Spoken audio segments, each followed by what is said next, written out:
Donc aujourd'hui, on va entamer la physiologie de la vision.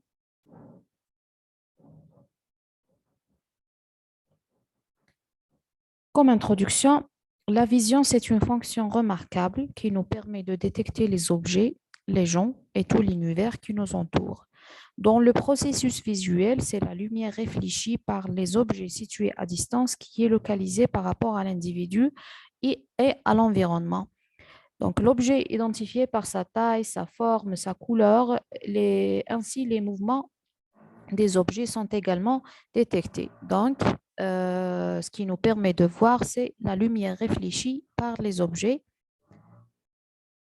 Et comme tous les systèmes somatosensoriels, un petit rappel, pour la vision, la fonction, on l'appelle vision. Les récepteurs périphériques sont les photorécepteurs qui sont les cônes et les bâtonnets.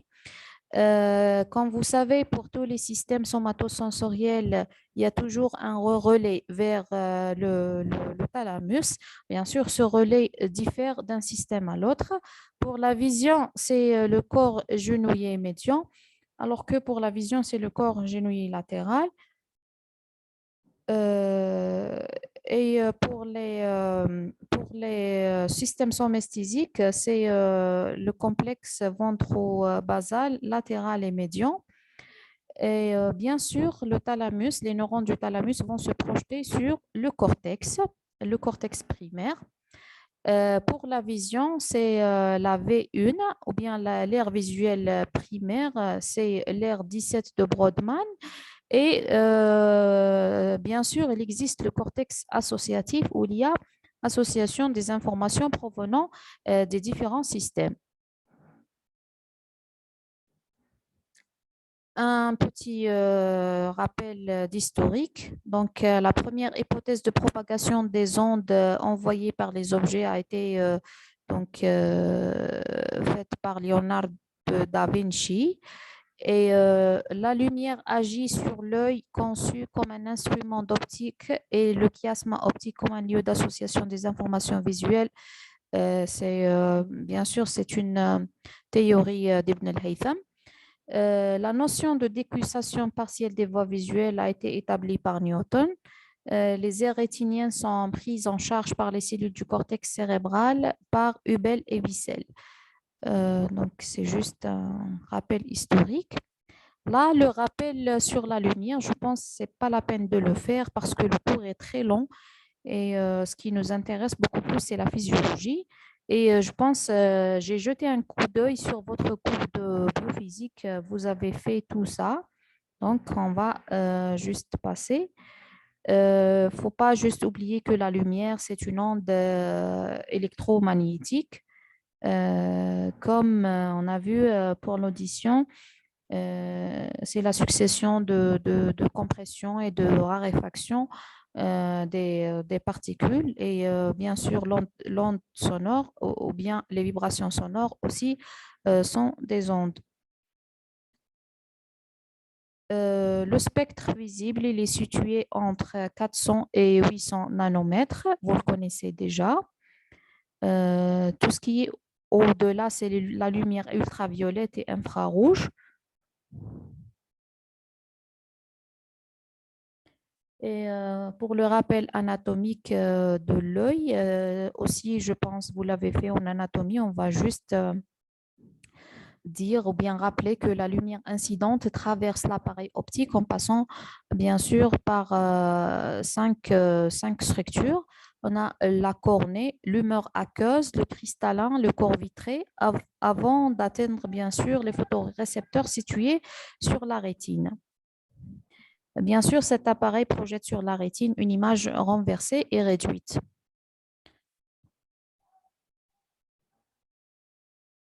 Donc, la lumière traverse donc 5 milieux transparents, cornée, humeur aqueuse, le cristallin, humeur vitrée pour atteindre la rétine.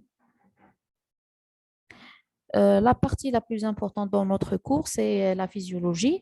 On va d'abord commencer par le pôle antérieur de l'œil.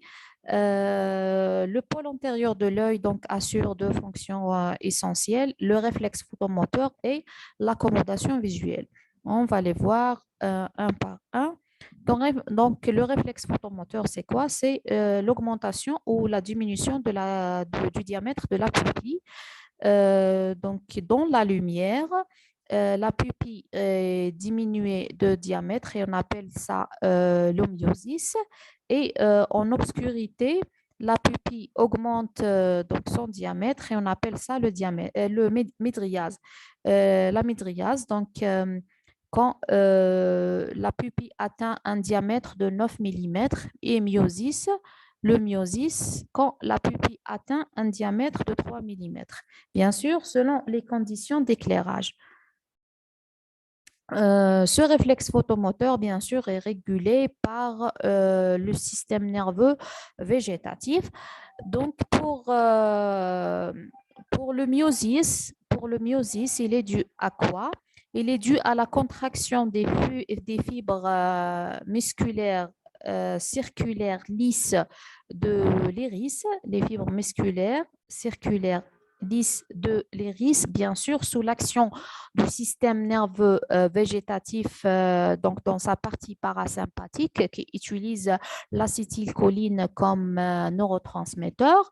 La conséquence, c'est un myosis, c'est-à-dire diminution du diamètre de la pupille jusqu'à 3 mm. Donc, c'est sous l'action du système parasympathique qui utilise l'acétylcholine, entraînant la contraction des fibres musculaires lisses circulaires, bien sûr, de l'iris.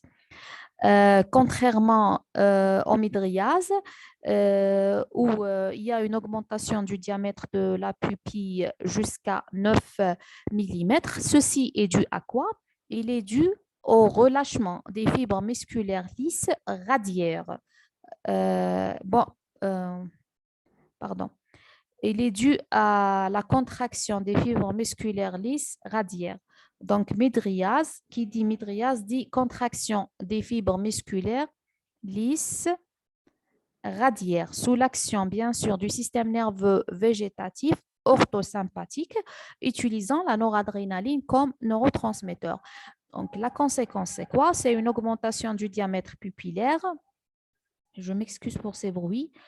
Bien sûr, jusqu'à 7 mm, voire 9 mm. Donc, pour différencier les choses, un myosis, c'est la contraction des fibres musculaires lisses, circulaires sous l'action du système parasympathique. Et pour la mydriase, c'est la contraction des fibres musculaires lisses radiaires sous l'action du système nerveux orthosympathique utilisant la noradrénaline comme neurotransmetteur. Par contre, vous remarquez, donc pour la mydriase, c'est une contraction des fibres musculaires lisses radiaires. Si les fibres musculaires lisses radiaires sont relâchées, ça va entraîner donc une diminution du diamètre pupillaire. Donc, diminution, qui dit diminution du diamètre de la pupille ou bien myosis, dit contraction des fibres musculaires lisses circulaires de l'iris sous l'action du système parasympathique et relâchement des fibres musculaires lisses radiaires. Pour la mydriase, c'est le contraire. Donc, myosis, c'est relâchement des fibres radiaires. Mydriase, c'est contraction des fibres radiaires. J'espère que vous avez compris. Donc, voilà. Mais on va dire essentiellement, c'est l'action du système parasympathique sur les fibres musculaires lisses circulaires, entraîne le myosis. Alors que l'action du système nerveux orthosympathique utilisant la noradrénaline sur les fibres radiaires entraîne une mydriase. Deuxième fonction du pôle antérieur de l'œil, c'est l'accommodation visuelle. C'est quoi l'accommodation visuelle? C'est la faculté du cristallin à augmenter sa puissance de focalisation par l'aide de contraction du corps ciliaire et le relâchement des zonules avec la convergence des deux globes associés.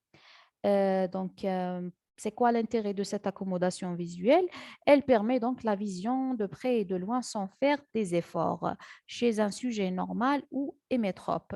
Donc, les sujets bien sûr, qui ne peuvent pas accommoder normalement ou bien sans effort, bien sûr, ils ont recours à l'utilisation de lentilles ou bien de lunettes. Donc voilà. Euh, L'accommodation, c'est quoi? C'est le pouvoir du cristallin à augmenter son diamètre antéro-postérieur pour que l'image puisse tomber, bien sûr, sur la rétine ou bien la tache jaune sans, euh, sans un effort supplémentaire, bien sûr, chez un sujet normal. Donc voilà, le cristallin, c'est la contraction bien sûr du corps ciliaire et le relâchement des zonules permet au cristallin donc d'augmenter son diamètre antéro-postérieur et comme ça, l'œil puisse projeter l'image petite et renversée exactement sur la fovea ou bien la tache jaune. Euh, bien sûr, pour ressembler à une lentille de caméra qui a bien sûr ce pouvoir. Et comme le réflexe photomoteur, est-ce que je suis rapide?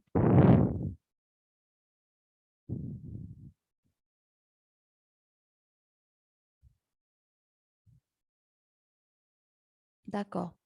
Parce que le cours, il est un peu lent, donc j'essaie de passer. Je pense que c'est des choses, au moins vous avez vu un peu en biophysique. C'est la partie du pôle postérieur qui est nouvelle pour vous.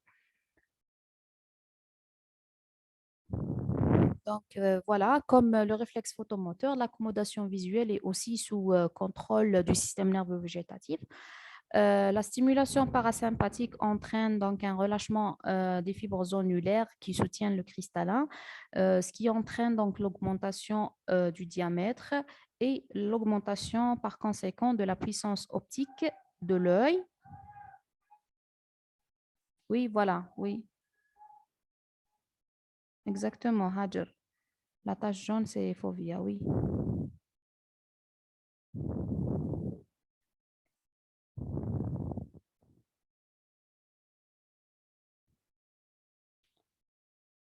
Donc voilà, sous contrôle parasympathique, il utilise l'acétylcholine comme neurotransmetteur.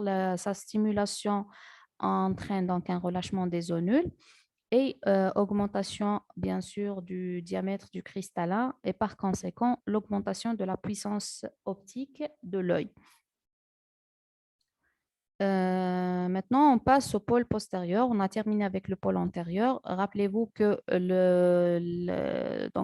la physiologie du pôle antérieur se résume en le réflexe photomoteur et l'accommodation visuelle. Et on va dire que c'est presque la partie soi-disant optique de l'œil, euh, bien sûr sous contrôle du système nerveux végétatif. Maintenant, on va voir la physiologie du pôle postérieur.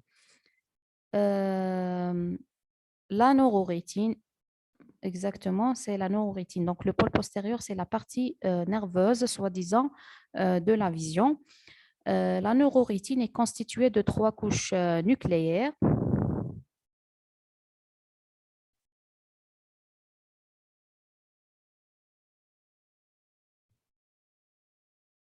Le système parasympathique permet la contraction, oui, des fibres musculaires lisses.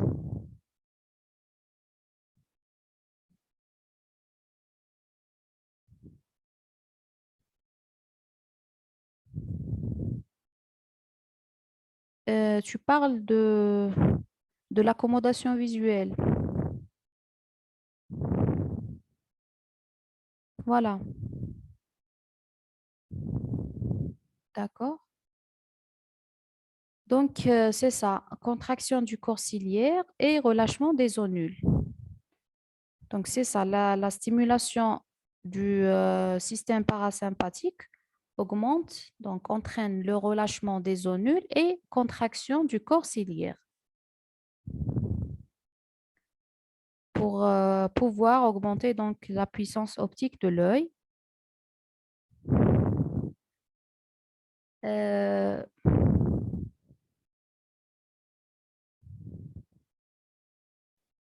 Donc, la stimulation parasympathique entraîne la contraction du corps ciliaire et le relâchement des zonules.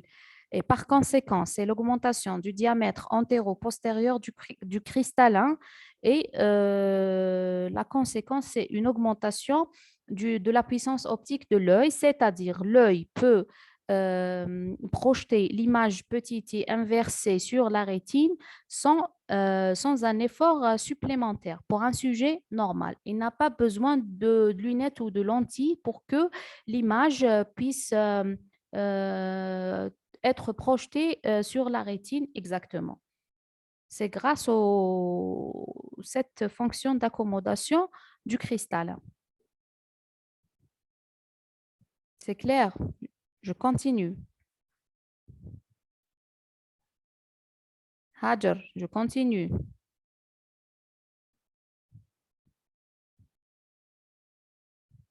D'accord. Donc maintenant, on passe aux physiologies du pôle postérieur de l'œil ou bien la partie nerveuse. La neurorétine, elle est constituée de trois couches nucléaires et deux couches plexiformes.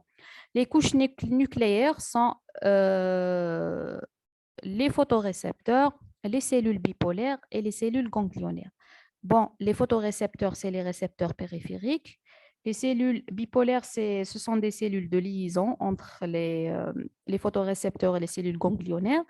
Les cellules ganglionnaires, c'est les cellules nerveuses de la rétine et dont leur axone constitue le nerf optique. Donc, c'est là, au niveau des cellules ganglionnaires, où le potentiel d'action est formé et il va être propagé à travers le nerf optique vers les structures du système nerveux central. Donc, les couches plexiformes sont constituées par les cellules horizontales et les cellules amacrines. C'est des cellules de liaison. Donc, voilà sur l'image. Là, on a les cônes et les bâtonnets qui sont les photorécepteurs. Et là, c'est les cellules bipolaires parce qu'elles ont bien sûr deux pôles, un pôle lié au photorécepteur, un pôle lié à la cellule ganglionnaire.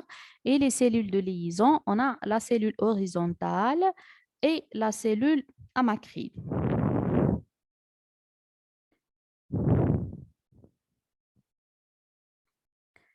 On commence d'abord par les photorécepteurs. Les cônes sont au nombre 20 fois moins que les bâtonnets. Donc, notre rétine contient plus de bâtonnets euh, de, que de cônes. Ils sont répartis sur toute la rétine et leur nombre est maximal au niveau de la fovea, euh, alors que les bâtonnets sont répartis sur toute la rétine, sauf au niveau de la fovea. Donc, le nombre de cônes, je pense, il est de l'ordre de 6 millions, alors que le nombre des bâtonnets, il est environ 120 millions. Donc, 20 fois plus que les cônes. Bien sûr, tous les deux types de photorécepteurs contiennent des photopigments sur le segment externe. C'est ça le segment externe qui contient bien sûr des disques et entre les disques se trouve le photopigment. Pour les bâtonnets, c'est la rhodopsine. Pour les cônes, bien sûr, ça diffère selon leur onde d'absorption. Et on a les cônes short, medium et long. Bien sûr, selon leur onde d'absorption. Et bien sûr, Sur le segment interne, on a le noyau et les mitochondries, comme toutes les cellules. Et sur leurs terminaisons synaptiques se trouvent les vésicules synaptiques qui contiennent le neurotransmetteur qui va être sécrété sur la synapse avec la cellule bipolaire.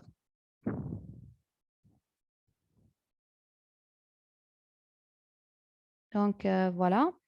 Les cônes S ou bien short, bien sûr, c'est selon l'onde d'absorption, représentent environ 5% du total. Les cônes médium et longues sont les plus abondants.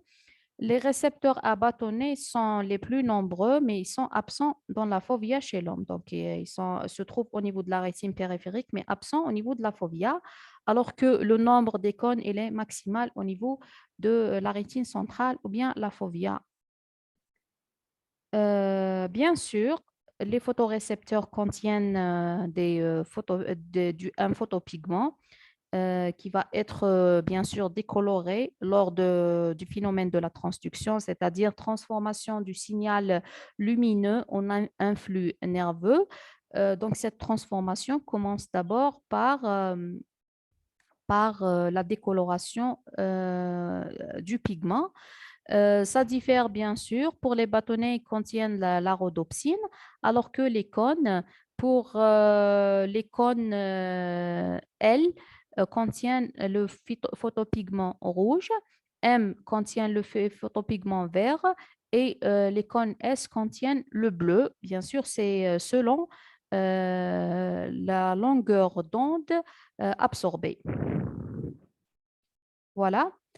Euh, Pour les cônes de type S, il absorbe donc la lumière qui a une longueur d'onde de environ 450 nanomètres. Les cônes M ou bien médium absorbent à 535 nanomètres et les cônes L ou bien long absorbent à 570 nanomètres. Donc, vous remarquez pourquoi on a désigné les rouges comme L et M et S pour les verts et les bleus. C'est bien sûr selon la longueur d'onde absorbée par ce type de cône. Donc, L absorbe une onde de 570 nanomètres, c'est la plus longue, donc c'est pourquoi on les appelle les cônes L. Et contrairement au cône S qui absorbe à 445 nanomètres, c'est la plus courte des ondes absorbées, donc c'est pourquoi ils sont appelés S, c'est-à-dire short. Bien sûr, les bâtonnets sont actifs en obscurité, alors que les cônes absorbent des ondes, ou bien les cônes sont actifs en conditions éclairées. On va voir ça ultérieurement. Bon, on a vu ce rappel anatomo-histologique de la neurorétine.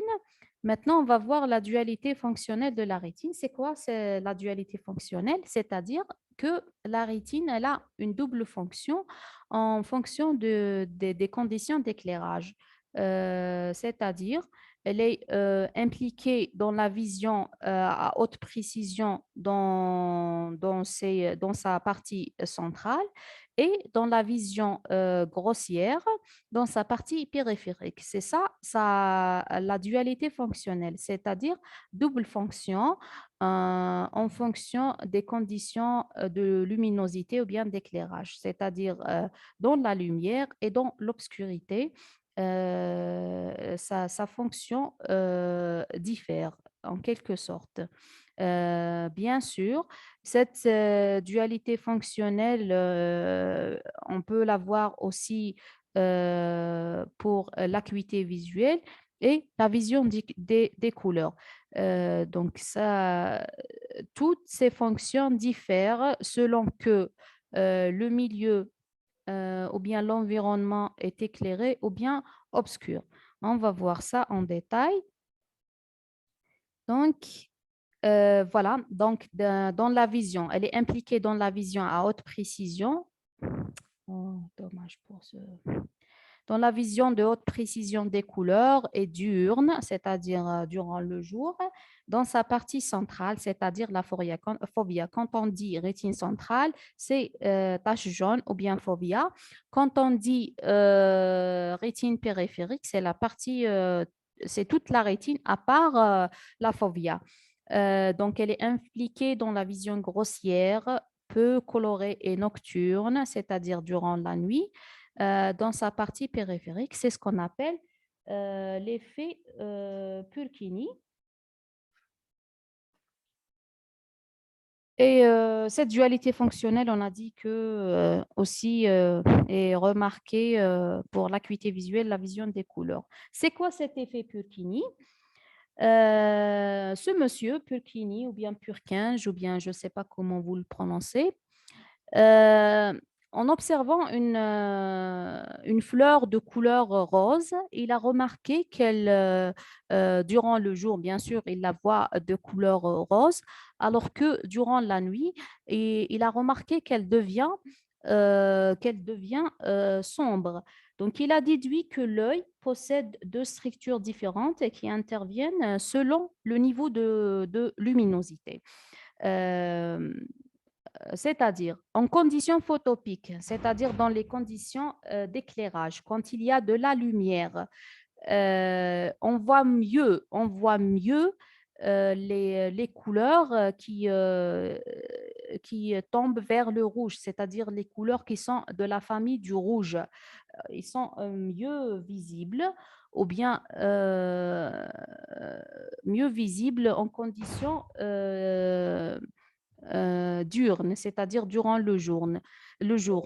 Alors que dans les conditions scotopiques ou bien durant la nuit, on voit mieux les couleurs qui sont de la famille du bleu. C'est-à-dire les couleurs qui sont proches du rouge, elles sont vues d'une façon, ou bien elles sont vues sombres durant la nuit, alors que les couleurs de la famille du bleu sont mieux vues en conditions scotopiques ou bien en conditions d'obscurité. Donc voilà, c'est ça l'effet du Purkinje. En conditions donc scotopiques, on a une meilleure sensibilité pour une longueur d'onde.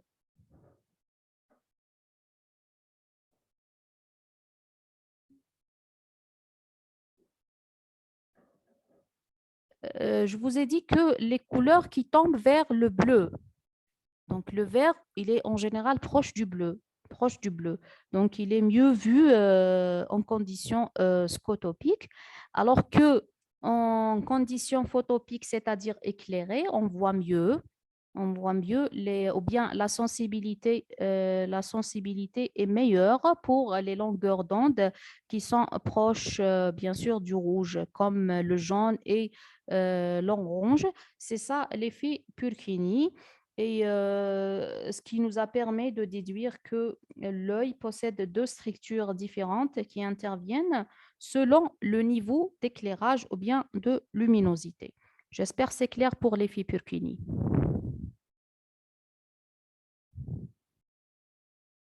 C'est clair. Je continue.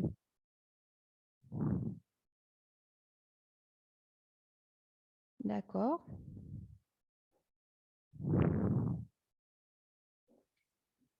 Maintenant, l'acuité visuelle, c'est quoi? L'acuité visuelle, c'est quoi? C'est la capacité de l'œil à séparer deux objets distincts. Pour une même distance, plus les objets sont proches, plus l'angle visuel qu'ils forment est faible, plus le pouvoir séparateur est élevé. Autrement dit, l'acuité visuelle, c'est le pouvoir séparateur de l'œil. C'est la distance minimale séparant deux points que l'œil peut distinguer à une distance d'1 mètre. Donc, l'unité de ce pouvoir séparateur, c'est le radian. Donc, ce pouvoir séparateur, ou bien cette distance que l'œil peut distinguer, elle est de 3 fois 10 puissance moins 4 radians pour une acuité visuelle ou bien pour une vision de 10 sur 10. Donc, c'est la capacité de l'œil de séparer deux objets distincts. Donc, plus les objets sont proches, plus le pouvoir séparateur est élevé. Donc, la capacité de l'œil à les distinguer doit être élevée pour dire que on a deux objets et pas uniquement un. Donc, vous remarquez là, quand l'angle formé entre les deux objets, l'œil et les deux objets est élevé, le pouvoir séparateur n'est pas grand pour dire qu'il y a deux objets, un vert et un rouge. Alors que quand la distance entre les deux objets elle est petite et l'angle formé par l'œil et les deux objets il est réduit, le pouvoir séparateur il est grand pour dire que il y a deux objets distincts, rouge et vert. Donc, c'est juste un exemple. Donc, ce pouvoir séparateur, il est de 3 fois 10 puissance moins 4 radians pour une vision de 10 sur 10. Donc, l'acuité visuelle, et comme on a dit, l'œil a une dualité fonctionnelle. L'acuité visuelle aussi diffère selon les conditions photopiques et scotopiques. Donc, conditions photopiques, c'est-à-dire en conditions d'éclairage, ou bien en présence de lumière, ou bien en luminosité, alors que conditions scotopiques, c'est en obscurité. Donc, comme ça, je pense que vous avez vu ça en biophysique. Donc, même l'acuité visuelle diffère selon les conditions d'éclairage. Donc, en vision photopique, pour la zone centrale, l'acuité visuelle, elle est maximale. Vu la présence, bien sûr, des cônes. Et cette acuité visuelle dans les conditions photopiques diminue plus on s'éloigne de la zone centrale parce que le nombre de cônes qui sont responsables de la vision diurne et la vision des couleurs, le nombre diminue en rétine périphérique. Donc, l'acuité visuelle dans les conditions photopiques diminue plus on s'éloigne de la zone centrale. Alors que dans les conditions scotopiques, l'acuité visuelle